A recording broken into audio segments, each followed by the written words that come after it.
Hello, I'm Amy Jackson. I am director of the Perch, and I wanted to get on today and do a few updates as well as talk about one practice that I hope you'll spend some time with over these next few weeks when we're at home. First of all, I just wanted to start off with really something light. And I don't know what you're doing right now to get through this time. It is an unprecedented time. We keep saying that, but it truly is unprecedented. I was sharing this with someone recently, but I literally the moment that I found out that schools were gonna be closed, this is a week ago, I literally got on and ordered new slippers because I knew I'd be spending a lot of time at home, and my other ones were like basically falling apart, really gross. And I'm so thankful because I literally have worn these same slippers for a week straight at this point. So I'd love to hear from you if you want to share in the comments while I'm chatting some things that are helping you get through this time. And they can be lighthearted, they can be more serious, but I'd love to just hear from you. So a couple of updates for our upcoming events at the Perch, because as you know, information is coming in all the time. Information is changing about our situation.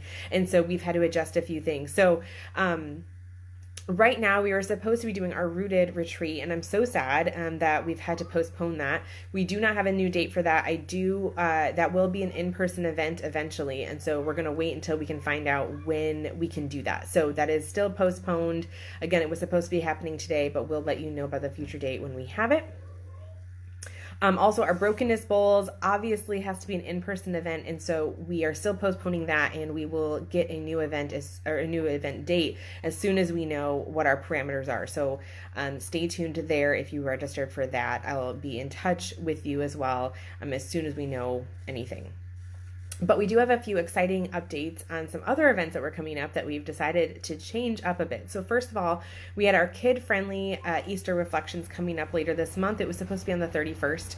I've rescheduled that, and that will be on April 3rd at 10 a.m. At 11 a.m. Central Standard Time. And I've changed the time and the date slightly so that we can have a few more people. We're actually decided to move that completely online, and I'm really excited about this because it's still going to be a kid-friendly webinar, and you'll actually get a packet in the mail with the materials that you can make the activities with us. So there will be a live webinar where we won't be able to see or hear you, so you don't have to worry about background noises. You don't have to worry about what you guys look like. You can still be in your PJs. It doesn't matter. But we'll have a live webinar link that you can tune in on April 3rd at, 11 a.m. Central Standard Time. So wherever you are at in the country or the world, you can tune in at that time. And then again, you'll get a packet in the mail with the materials so you can do the activities along with us. And if for whatever reason you can't log in at that time, you'll get the replay video sent to you. So just as a recap there, our Kid-Friendly Easter Reflections, which was supposed to be on March 31st, has been changed to April 3rd at 11 a.m. It will be a completely online event, and you'll get a special packet in the mail with the resources in order to make the activities with us, do the activities with us. So I'm really excited about that. I hope that this actually makes it much more accessible to a lot more people. And it'll be a really great time for you to have a lead activity with your kids at home, which I know I'm hungry for some of those right now. So I hope you'll join us for that. The other event that we've decided to change up and move fully online is our Soul Care Sampler, which is for Lent and Easter themed. And that was originally going to be April 7th. We've decided to move that up a day to April 6th. That's a Monday. And we'll be doing it from 7 to 8:30 p.m. Central Standard Time, which again is going to be fully online as a webinar. Same thing, it's a Zoom webinar. We won't be able to see or hear you. You don't need to worry about what you look like or what background noise you have, but you'll be able to join us. We'll explore 3 different soul care practices, talk about them, get a chance to try them out. I'll take tons of Q&A and we'll chat about them. And so that will be a really great time for you to do some practices for yourself. And so my hope is that in providing both of these online, that you'll be able to access them even when we're at home. And one again is specifically for children. I should have said too, would say elementary age children. It's in the description now. I've had a few questions, but I would say elementary age children. The other one is more adult friendly, but I'm going to let you use your judgment. If you feel like you have older children, especially in high school or whatnot, that you feel like would benefit from that, please, by all means, invite them to join you in that while you're at home together. So those two events have been updated. They're updated on the site. They're also updated on Facebook, so you can get all the information there and register today. One more thought. This is really random, but I wanted to explain it live. I've also put a note into the event as well, but I wanted to explain the kid-friendly reflections. Because we're mailing out a packet to you, the price is weird because it will add on shipping. So just as a warning, when you register, if you're like, what? Why? This is a weird amount. When you get to the actual payment page, it will be an even amount. So you'll see that when you register. Okay. Those are the updates for our upcoming events that I have right now. I wish I had more for you, but at least we have those two. So I'm really excited to have some upcoming things that I can gather with you and spend some time with you. I also want to let you know that I'm going to be popping on here more frequently just to share some different practices, activities, things that you can be doing to help with your soul care.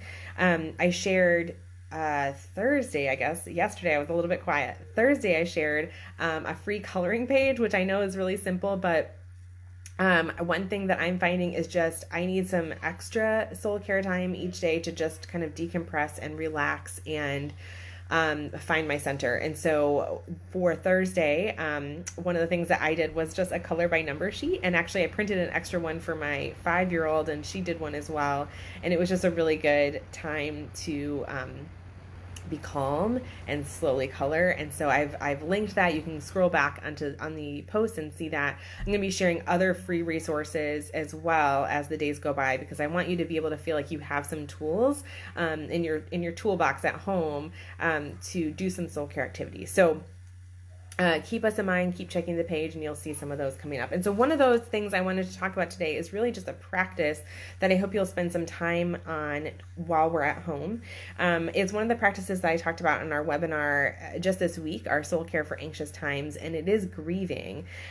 So one thing I just wanted to note is, as I've been scrolling on social media, I've started to see a lot of posts that are really kind of trying to refocus us on the positives, right? We say, here's all the wonderful things about staying home. You can write that book that you meant to write. There's, you can clean your entire house. You can spend really quality time with your kids. There's all these wonderful things that people are saying. And I think those can be true. I also would just say, if you don't write the book of your life, if you don't clean your entire house, there is nothing wrong with you, and your worth is not based on your productivity. So I also want to give that caveat. But secondly, I want to sometimes when I read those posts, sometimes when I see those posts, it almost feels like we're minimizing the fact that a lot of us are really scared. A lot of us are truly anxious. A lot of us are absolutely grieving losses that we feel during this time. And so I think there can be a good thing to look for joy and to see what good, what silver lining, what can we focus on that's good. But I don't want to do that at the expense of minimizing our actual experiences with pain and grief and loss. And I'm especially attuned to that because I think in our culture, we don't do very well with grief and loss. And so I think naturally our instinct is to just kind of, let's all focus on the better things. Let's all go to the wonderful things. Let's brush this under the rug. And so I want to encourage you, whenever you have a chance over this time, to just sit with your grief a little bit and just acknowledge it. And here's the thing. You don't have to be in the worst situation to feel real grief. It doesn't mean, so all that to say, there can be people in the world that are grieving bigger things or harder things. That does not negate or minimize your grief. Okay, so that doesn't mean just because you're not the worst off in the world doesn't mean that you can't have grieving and loss and sadness. And so I just wanted to validate for you that these are real forms of grief. The loss of plans. I know some of us were planning, really fun vacations for spring break, or we had fun events coming up. And the loss of those plans is a real thing that we can grieve. The loss of control, or the loss of the illusion of our control, right? The loss of regular schedules and routines. The loss of social events. The loss of just being with your people. I'm so so impressed by the innovation of people who are coming up with ways to join together with your people online. And those are so wonderful and beautiful, and we can celebrate those, but we can also mourn the loss of not being able to be physically with our people. For some of us, the loss of time alone. Oh my goodness, has your house ever felt so small? And so that can be a real loss. On the other flip side, the loss of being with people, that is very real right now in isolation. And then there are more serious things, things like the loss of a job, or I shouldn't say more serious to our like immediate livelihood, the loss of a job, the loss of financial stability. And so these are not more serious than another. Even look at that. I slipped up and said the more serious thing of losing a job. That's not. They're all serious. They're all losses, and we need to validate them all. And so I just want you to know that you are welcome to grieve whatever you feel like you've lost in this season. You're welcome to grieve that loss, and I would encourage you to grieve that loss. And there are a lot of ways to do that. I think we can journal. I think we can cry. We can be with God and just say, I wish it weren't this way. But for me personally, I think actually naming and acknowledging these losses, just like I did the loss of plans, I can say like the loss of our plans that we had to go to St. Louis, the loss of control over what's happening with my business. We can list those out and give them to God. And I shared this on the webinar that we did the other night, but a few years ago, I was in a season of just incredible loss, and I just kind of kept getting hit with different losses.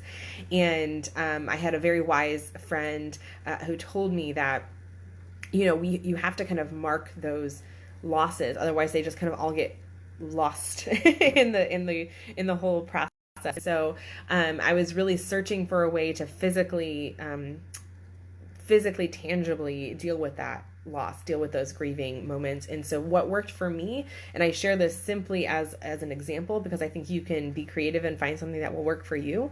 But what really worked for me in that season was I got stones and a Sharpie, and on each stone I wrote, loss of friendship, loss of control, loss of the known, loss of the routine.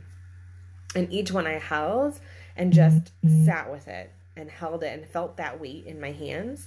And then when I felt like I was ready to move on and I had given it to God, I literally just dropped it onto some padding. So it wasn't, onto like the floor or something, but onto some padding so you could hear that thud. And that was such a beautiful practice for me. And I sat one afternoon and just did it and cried and grieved and felt it. And I keep a little bowl of those stones on my dresser, just as a reminder of what God has brought me through.